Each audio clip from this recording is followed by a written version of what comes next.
nov avto imamo.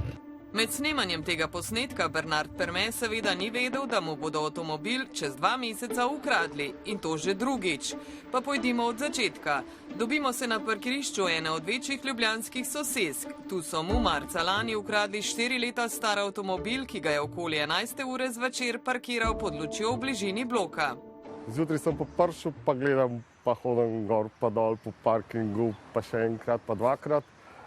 Pa sem vedel, da ni šla partnerka nič po avtu, ampak vse še gor. Pa vprašam njo, če je slučajno ona, ki je primikala avto, in rekla, da ne. Pa mi je bilo jasno, da so mi ga ukradli. Kupil je nov avtomobil, ki so mu ga čez 8 mesecev ukradli z istega parkirišča. Ker je moral zamenjati pnevmatike, je vozilo, tako kot pred prvo krajo, odpeljal k enemu od ljubljanskih vulkanizerjev. 2 dni pozneje je avtomobil izginil z parkirišča.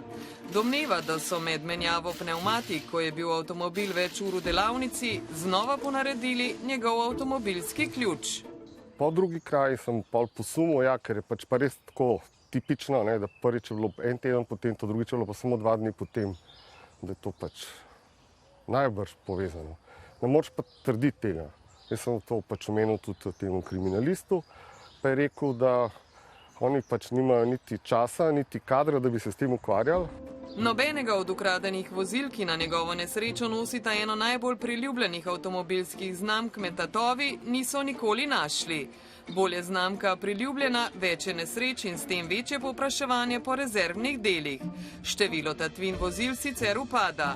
Lani je bilo ukradenih več kot 300 osebnih avtomobilov. Za primerjavo, leta 2014 je izginilo kar 761 avtomobilov. Zaradi vedno boljše zaščite vozil in zaradi boljše označenosti vozil je pravzaprav tatvina vozila postala nekaj, kar se pravzaprav ne splača vedno. Storilec ima precej stroškov, da vozilo predela in ga vrne v cestni promet, tako da je pravzaprav danes več ali manj motiv storilcev, da vozilo odtujijo za rezervne dele in za popravila razbitih vozil. Zadnjih 25 let imajo vsa vozila vgrajeno elektronsko blokado motorja, ki preprečuje zagon vozila brez originalnega kontaktnega ključa. Že več desetletij vgrajujejo tudi sisteme daljinskega zaklepanja in odklepanja vozila, a v koraku s časom oziroma sodobno opremo so tudi storilci. In najdejo nek način, kako pretentati oziroma zaobidati serijsko zaščito v vozilu. Tiste orodja, ki jih naredijo, so najprej na trgu zelo visoko cenjena, tudi po več tisoč evrov. Kasneje, ko se model avtomobila majhen postara, tudi orodje se postara, cena orodja pade. Storilci pri nas, najpogosteje na parkiriščih večjih trgovskih centrov, uporabljajo motilce frekvenc, ki preprečijo zaklepanje vozila. Če lastnik tega ne zazna, tatovi vstopijo v vozilo in iz njega ukradejo vrednejše predmete, ne morejo pa zagnati motorja. Zato potrebujejo druge naprave.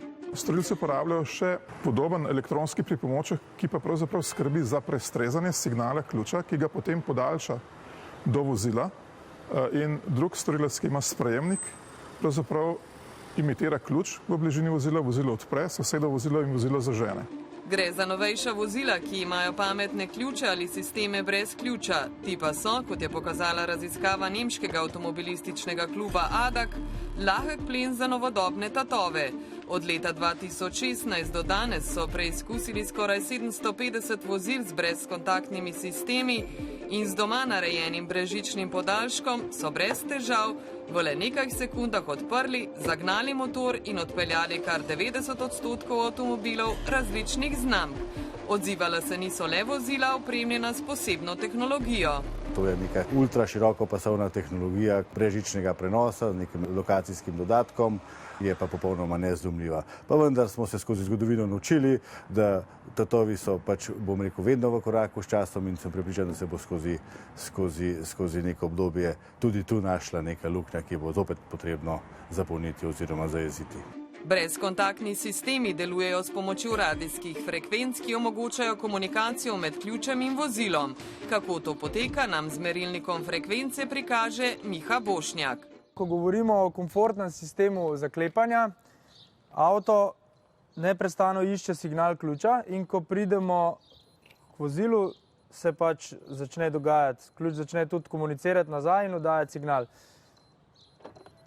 Avto se lahko odklene, zaklene. Se pravi, ko se oddaljimo, spet signal v določeni točki izgine. Da preprečimo oddajanje takega signala z vozilom, je dobro imeti avtomobilske ključe ves čas v posebnih ovitkih, ki preprečujejo odklepanje oziroma zaklepanje vozila. Na podoben način delujejo tudi kovinske škatle iz aluminija. Lastniki vozil sicer najpogosteje sami naredimo napako, ko iz navade avtomobilske ključe puščamo kar zraven vhodnih vrat.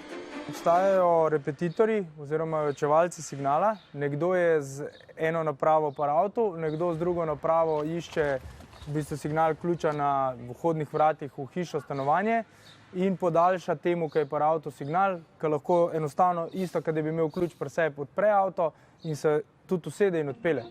Podobno se nam lahko zgodi kjerkoli.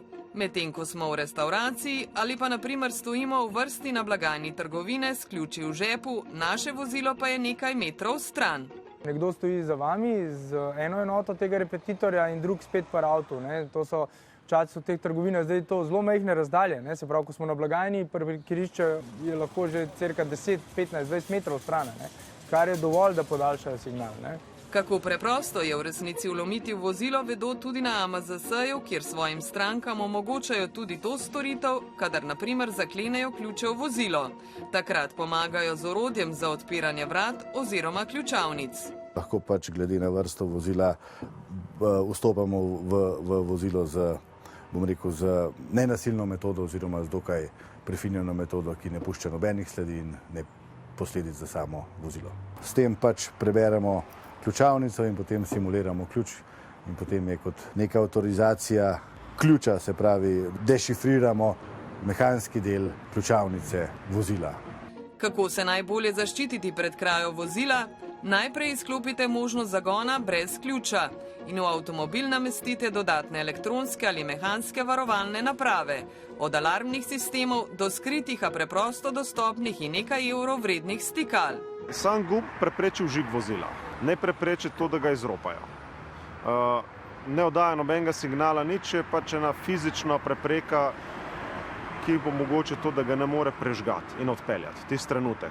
V vozila pogosto vgrajuje sledilne naprave, ki zaznavajo odpiranje vrat ali premikanje vozila tudi v mirujočem stanju, če ga naprimer z dvigalom naložijo na prikolico. Kaj podobnega temu, da ima SIM kartico, sledenje, blokado ključa, 24-urno sledenje, že zazna odpiranje vrat, ta primer tlele je najdražji, to prije skoraj 600 evrov.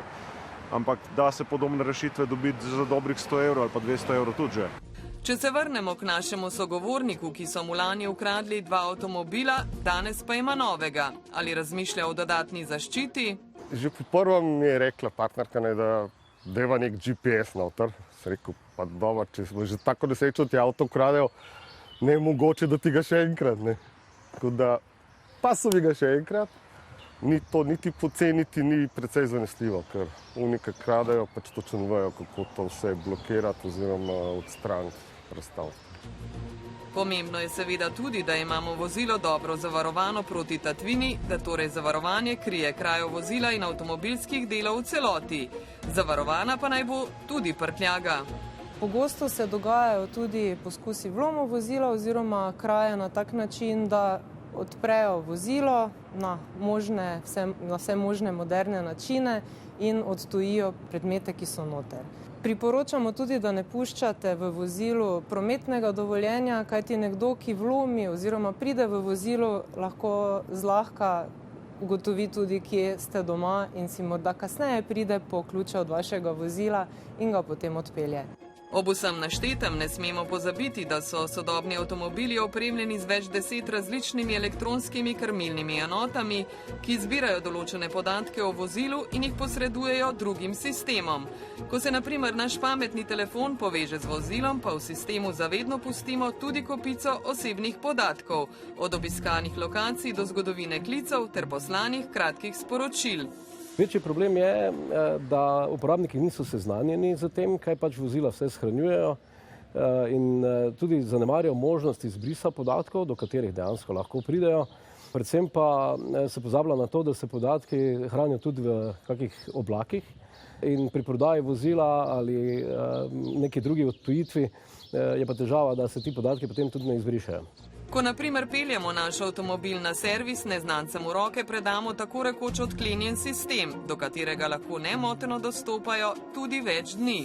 Izbrati je pač potrebno zaupanja vreden servis, torej neko delavnico, ki ima vpeljan nek sistem varovanja informacij in kibernetske varnosti in vsega tega, se pravi tudi zaupanja vredno osebe, predvsem pa oprema, ki se priključuje na vozilo, mora biti ustrezno preverjena. Namreč neki ponaredki namenskih testerjev niso ravno garancija za to, da bojo podatki v vozilu ostali nedotaknjeni. Po vsem slišanem je torej danes več kot očitno bolje imeti nekaj desetletij star, pa čeprav zarjavel in obtolčen avto. Lahko dam roko v ogenj, da sta recimo katrca pa 101 v smislu kibernetske ali pa informacijske varnosti zelo varna, pa tudi muzejski vlak s parno lokomotivo, ampak pri vseh ostalih sistemih pa je potrebna pač določena mera previdnosti, pa predvsem zdravega razuma pri deljenju informacij.